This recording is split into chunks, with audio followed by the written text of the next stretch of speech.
The sun rises over Plains, Georgia, differently these days for shop owner Philip Kurland, as he and others in this rural community of about 700 people mourn the passing of its most famous resident, Jimmy Carter. We were hoping we were going to be planning his 101st birthday, but the realization is he'll be with Rosalind.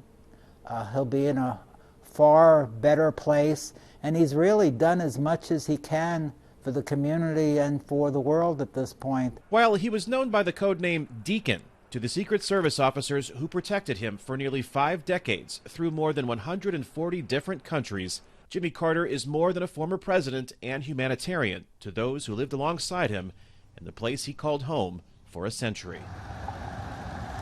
As Carter's hearse and motorcade made its way through the town at the beginning of 6 days of funeral activities, Kurland reflected on Carter's personal impact on him. There goes my hero. It's the beginning and the end.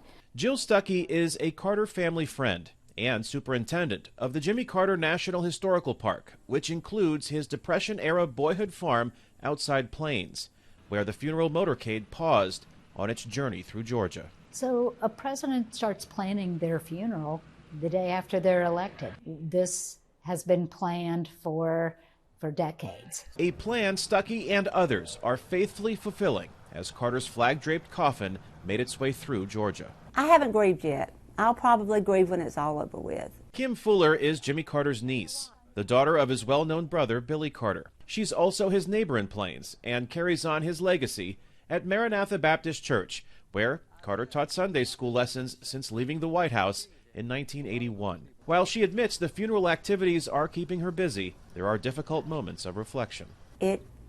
Something just kind of flooded over me.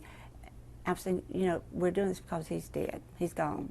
And I had to go outside, so there are moments when it hits me just overwhelmingly. As members of the U.S. military stand at attention at Carter's flag-draped coffin at the Carter Center in Atlanta, thousands of visitors like Atlanta resident Walter Ramsey have one final opportunity to connect with Georgia's only president. I wasn't alive for his presidency, but this really helps make it feel like Jimmy. People will continue to pay their respects to President Carter in repose here at the Carter Center until Tuesday. That's when he'll be transported to the National Capital Region for official ceremonies there, before he returns to Georgia on Thursday, July 9th, when the official ceremonies take place in his hometown of Plains, Georgia, which will also be his final resting place. Kane, Farabaugh, VOA News, Atlanta, Georgia.